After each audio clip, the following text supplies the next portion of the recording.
Hey, it's Karen.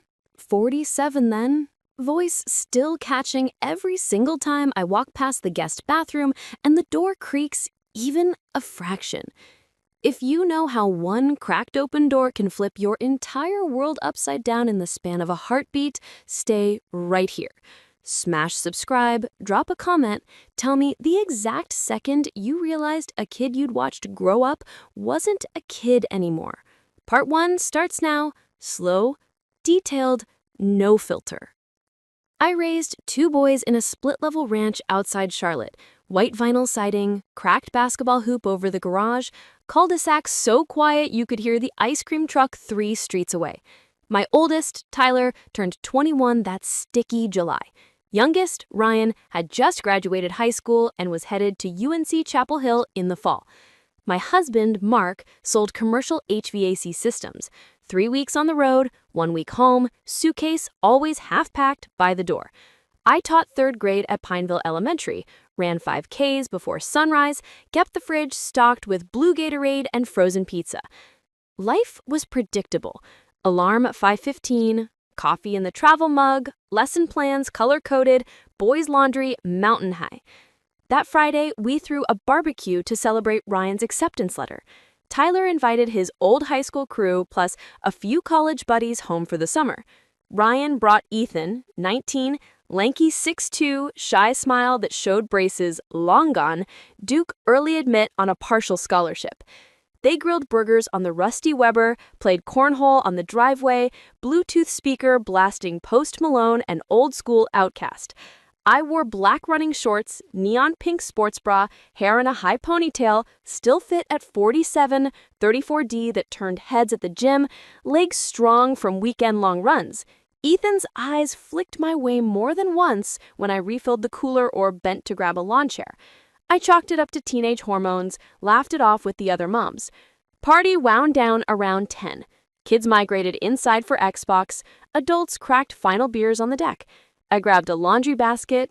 Ryan's gym bag had been marinating in the mudroom for days, ripe enough to walk itself. Headed to the guest bath off the hallway to toss his practice jerseys in the wash. Door was ajar 2 inches, light spilling onto the hardwood. I pushed it open without thinking. Ethan stood at the sink, back to me, my pink lace panties, worn that morning after my run, still damp with sweat, pressed tight to his face. Eyes closed, nostrils flaring, he inhaled deep, slow, like he was savoring expensive wine. One hand braced on the counter, the other adjusting himself through his cargo shorts. Shock locked every muscle. My breath caught, the basket slipped an inch in my grip. He didn't hear me. I eased the door shut millimeter by millimeter, heart hammering so loud I swore the walls shook. Retreated on tiptoes, pulse roaring in my ears. Pretended nothing happened. Called everyone in for s'mores over the fire pit. Voice steady by sheer will. Ethan emerged 5 minutes later, flushed face, hoodie zipped high, avoided eye contact the rest of the night. I smiled, passed marshmallows, burned one on purpose to hide shaking hands. Next morning, Ethan texted Ryan, "Forgot my Duke hoodie. Can I swing by?" Ryan was still snoring. I left the hoodie folded on the porch Adirondack. Went for my usual Saturday long run. Freedom Park loop around the lake. Sunrise bleeding pink across the water. Playlist heavy on 90s hip-hop. Phone buzzed mid-stride, unknown number. "Mrs. K, it's Ethan. Can we talk? About last night, please?" Pulse spiked harder than the hill at mile 4. Hands trembled, typing, "Park bench by boathouse, 7 a.m. tomorrow. Come alone." I wore black Lululemon leggings, neon pink tank that matched my sports bra, hair in a tight French braid, earbuds dangling. Got there early, paced the gravel path, rehearsed a dozen speeches. "Boundaries, Ethan. That was private. Never again." He arrived at 6:58. Duke hoodie, mesh shorts, nervous grin that didn't reach his eyes. Sat 2 feet away on the bench, lake lapping behind us. "About last night," he started, voice cracking. I cut in, direct as a slap. "You like the way I smell?" His face flamed crimson, ears included. Nodded once, barely. Want the real thing? Eyes widened like I'd offered a winning lottery ticket. On me. Tomorrow. Same bench, 6 a.m. sharp. He whispered, been dreaming of it since freshman year. The words hung between us, humid air thick. I stood, jogged off without another word, adrenaline buzzing louder than my playlist. Drove home in a daze, AC blasting. Mark was still on the road, Memphis this week. Showered, stared at my reflection under the harsh bathroom light, crow's feet starting at the corners of hazel eyes, laugh lines earned from 25 years of parent-teacher nights, body that still turned heads at the gym. What the hell was I doing? Told myself it was curiosity, control, a way to shut the door on the secret. But the mirror showed flushed cheeks, nipples peeked under the towel. I knew better. Monday dawn broke cool and silver. I wore a denim skirt that hit mid-thigh, white cotton tee thin enough to show the outline of nipples if you looked close. No bra, deliberate. Ethan waited on the same bench, backpack slung, eyes darting.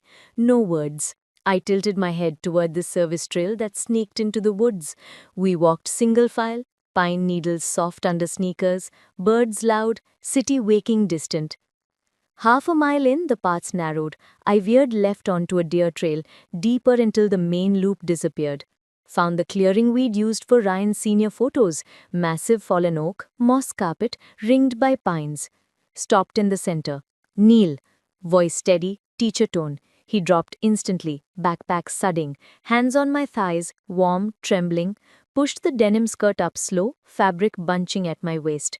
Pink cotton panties, simple but damp already from the walk, from anticipation. He leaned in, nose pressed to the crotch panel, inhaled deep through the fabric, long, deliberate, groan muffled against me. Hot breath soaked through cotton. I felt it everywhere. Tongue traced the seam, tasting salt and sweat and want, slow laps from bottom to top. I threaded fingers in his dock curls, guided pressure, harder here, slower there. He obeyed, licking through the barrier, circles around where my clit throbbed, flicks that made my knees buckle.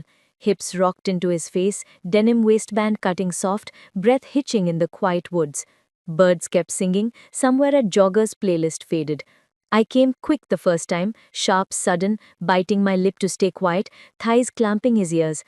Slid the pink cotton down my legs, stepped out, dangled them from one finger. Now skin. He buried his face, no hesitation, tongue flat, long licks from entrance to clit, slow worship like he'd studied a map.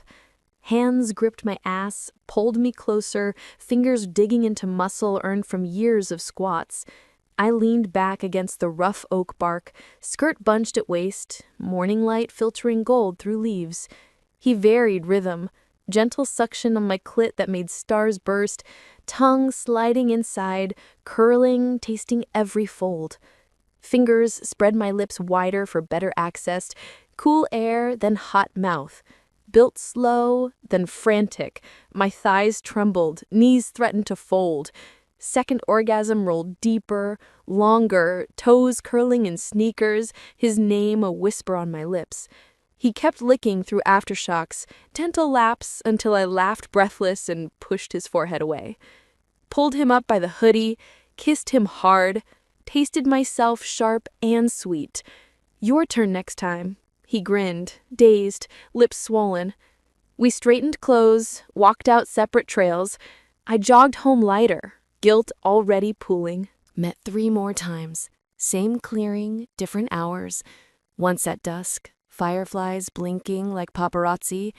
Once after a summer storm, mud on his knees, rain dripping from leaves onto my bare back. Always oral, him on me, detailed, devoted, learning every sigh, every twitch. I came every time, louder each visit, biting my own arm once to stay quiet. Never penetration, never at home, never with Mark in town. He traveled more that summer. I ran more, showered more, smiled more at PPA meetings. August, Ethan packed for Durham. Last meet, midnight. Picnic table under the stars. I wore a sundress, no panties, easy access. He licked me slow, goodbye mapped in every stroke.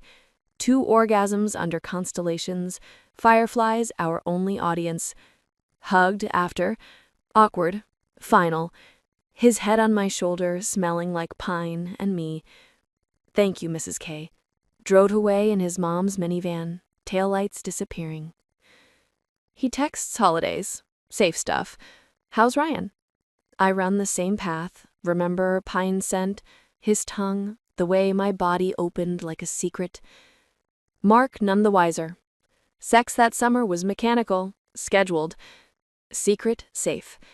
Life normal. But some mornings, alone in the shower, water streaming, I touch myself, remembering the oak bark on my back, the hush of the woods, the way a 19-year-old made a 47-year-old feel brand new. Comment below, would you have closed the door or opened it wider?